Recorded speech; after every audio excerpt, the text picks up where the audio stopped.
올해로 62이 된 나는 아직도 내 이름을 입 밖으로 말할 때마다 가끔 낯설다. 한때는 누군가의 남편이었고, 누군가의 기대였고, 누군가에게는 기댈 사람이었던 나였지만 지금의 나는 그 모든 역할에서 한참 멀어진 채로 늙어가고 있기 때문이다. 이름은 한기록. 어릴 땐 기록을 남기라는 의미라며 아버지가 지어준 이름이라고 들었는데 정작 내 인생은 남길 만한 기록도 없이 흐려진 채 흘러가고 있었다. 특히 은영이 떠난 이후로는 5년 전 이혼했을 때 나는 그녀가 너무 쉽게 나를 떠났다고 생각했다. 속으로는 배신감도 들었고 서운함도 들었다. 그래, 나 없이도 잘 살겠지. 억지로 그렇게 생각하며 살았다. 하지만 그건 내가 스스로를 속이기 위해 만든 방패 같은 거였다. 그녀가 떠난 후 집은 너무 조용했고 밥맛은 없어졌고 텔레비전에 어떤 예능도 웃기지 않았다. 그렇게 5년이 흘렀다. 그날도 퇴근하고 집으로 올라가는 길은 늘 같았다. 낡은 아파트 복도, 깜빡거리던 형광등, 아무도 없는 계단. 그런데 우편함을 열었을 때 나는 그 자리에서 몸이 굳어버렸다. 회색 봉투 하나가 우편함 한가운데에 놓여 있었다. 광고지도 아니고 고지서도 아니었다. 앞면엔 한기록이라고만 적혀 있었다. 이상했다. 몇 년 동안 내 이름을 손글씨로 적은 편지는 단 한 번도 받아본 적이 없었다. 봉투를 집어들었을 때부터 심장은 이상하게 빠르게 뛰었다. 손가락 끝에 힘이 들어가지 않아 봉투가 미끄러질 뻔했다. 집문을 닫자마자 바로 봉투를 찢어 열었다. 안에는 하얀 종이 한 장, 그리고 그 가운데 적힌 단 한 줄의 문장. 기록씨 은영이에요. 일요일 오후 3시 은하카페 2층에서 봐요. 그 문장을 보는 순간 내 다리는 힘이 빠져 주저앉을 뻔했다. 5년 동안 단 한 번의 연락도 없던 그녀가 왜 이제? 왜 나를 부르는 거지? 머릿속은 수천 개의 질문이 뒤엉켰지만 어떤 것도 답은 없었다. 그저 가슴 깊은 곳에서 묘하게 뜨겁고 차가운 감정이 동시에 올라왔다. 두려움, 기대, 미안함, 원망, 단어로 설명할 수 없는 감정들이 밀려왔다. 나는 그날 밤 제대로 잠을 잘 수 없었다. 잠드는 순간 꿈에 그녀가 나타날 것 같았고 차라리 밤새 눈을 뜨고 있는 게 더 편했다. 하지만 아무리 피곤해도 일요일은 다가왔다. 나는 결국 약속 장소 앞에 서 있었다. 그리고 문을 열고 들어서며 내 인생은 다시 움직이기 시작했다. 문을 열고 카페 안으로 들어섰을 때 따뜻한 빛과 향긋한 커피 냄새가 나를 감쌌다. 하지만 나는 아무것도 느끼지 못했다. 오직 한 사람, 그녀만 찾고 있었다. 2층 계단을 올라가자 창가에 모자를 눌러 쓴 여자가 조용히 앉아 있었다. 처음에는 확신이 서지 않았다. 하지만 그녀가 천천히 고개를 들자 나는 단번에 알았다. 은영이었다. 기록씨 오랜만이에요. 그녀의 목소리는 예전보다 많이 약해져 있었다. 나는 입을 떼려고 했지만 아무 말도 나오지 않았다. 그녀가 먼저 어색하게 웃으며 한 손을 들어 인사했다. 그 작은 동작조차 힘겨워 보였다. 나는 천천히 그녀 앞에 앉았다. 가까이서 보니 상태는 더 심각해 보였다. 얼굴은 창백했고 눈밑은 어둡게 꺼져 있었다. 예전에 그녀라면 피곤해?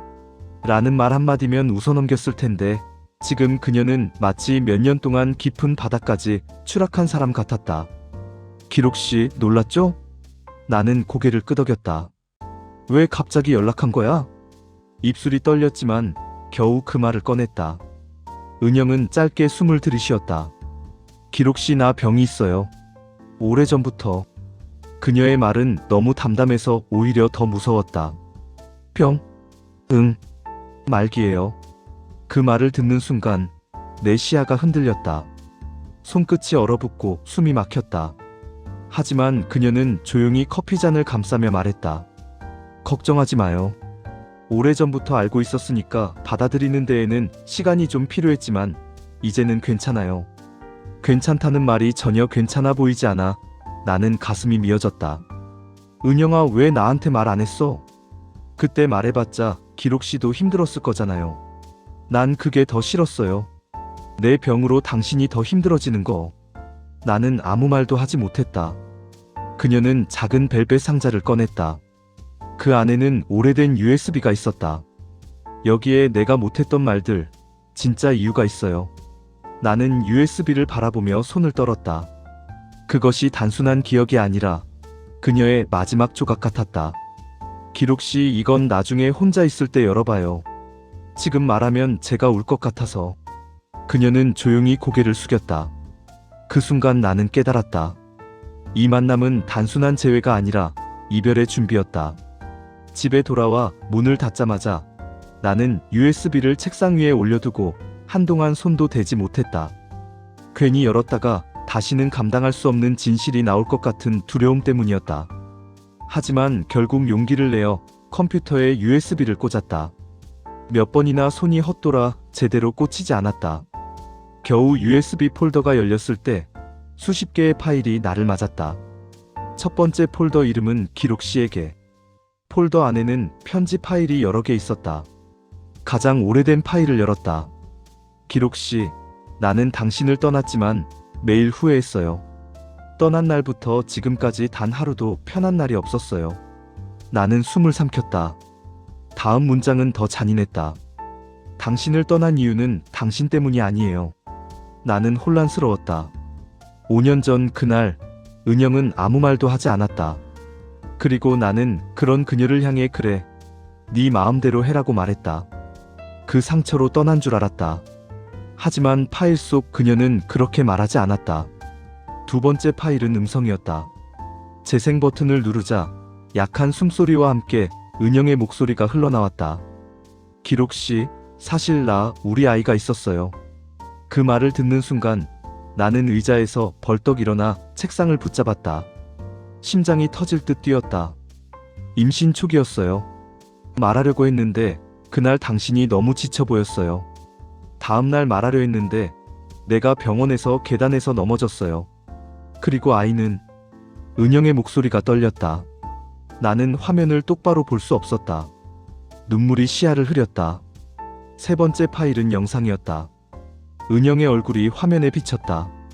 수척했고 눈 밑에는 검은 그림자가 드리워져 있었다. 그녀는 힘겹게 웃었다.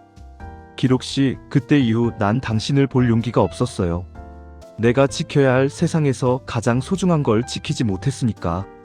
나는 입을 틀어막고 울었다. 그녀는 그런 고통 속에서 혼자 버텼고 나는 아무것도 몰랐다. 하지만 다음 파일이 진짜 충격이었다. 폴더 이름은 진실이. 그 안에 영상 파일 하나가 있었다. 재생 버튼을 눌렀다. 그리고 기록씨, 내가 떠난 진짜 이유 당신이 아니었어요. 당신 어머니였어요. 나는 그 자리에서 손을 놓쳐 마우스가 바닥에 떨어졌다. 영상 속 은영은 손을 꼭 쥐고 있었다. 입술이 떨리고 있었고 눈은 붉게 물들어 있었다. 어머니가 날 불렀어요. 그리고 이렇게 말했어요. 은영은 마치 아직도 그날이 선명히 떠오르는 듯 잠시 숨을 골랐다. 그 다음 아주 조용한 목소리로 말했다. 너는 우리 아들에게 짐이다. 애도 못 낳는 주제에 우리 아들 발목 잡지 마라. 그냥 사라져라. 나는 화면에서 눈을 떼지 못한 채 손을 떨었다. 그 말 듣고 난 무너졌어요. 기록씨에게 말하면 어머니가 더 힘들어질까봐 그래서 그냥 떠나기로 했어요. 그녀는 울음을 참으려 입술을 물었다. 기록씨를 미워하려고 했는데 미워지지 않았어요. 그래서 더 떠나고 싶었어요. 나 때문에 당신이 더 힘들어질까봐. 나는 의자에서 일어나 방을 서성였다. 숨이 막혀 창문을 열었지만 찬바람도 머릿속을 식히지 못했다. 어머니가 그렇게 말하다니. 은영이 그런 말을 홀로 듣고 떠나야 했다니. 하지만 USB에는 아직 끝이 아니었다. 가장 마지막 폴더. 제목은 마지막. 그 안에 영상 파일 하나.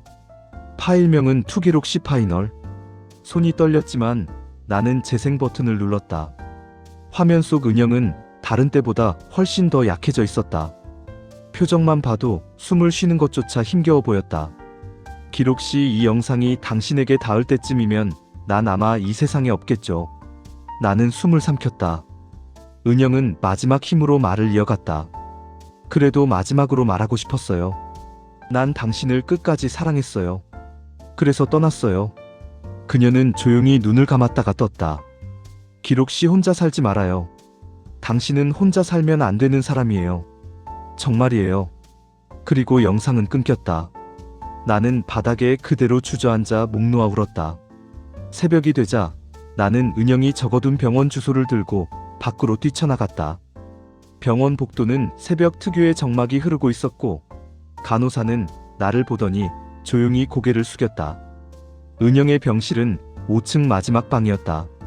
문 앞에 서는 순간 손이 떨려 손잡이가 잘 잡히지 않았다. 문을 열자 은영은 눈을 감은 채 누워 있었다. 머리카락은 많이 빠져 있었고 얼굴은 몹시 야위어 있었다. 나는 천천히 다가가 그녀의 손을 잡았다. 너무 차가웠다. 은영아 나왔다. 그녀는 반응하지 않았다. 나는 떨리는 목소리로 말했다. 왜 혼자 아팠어? 왜 나한테 말 안 했어? 내가 얼마나... 말을 잇지 못했다. 눈물이 계속 쏟아져 목소리가 흘러내렸다. 미안하다. 정말 미안하다. 그때 왜 널 잡지 않았는지, 왜 내 얼굴을 제대로 쳐다보지도 않았는지. 그 순간 은영의 눈가에서 단 한 줄의 눈물이 흘러내렸다. 나는 숨이 멎은 줄 알았다. 은영아 들려? 나야 기록이야. 나 여기 있어. 하지만 그녀는 다시 눈을 뜨지 않았다. 그날 밤 은영은 조용히 숨을 거두었다.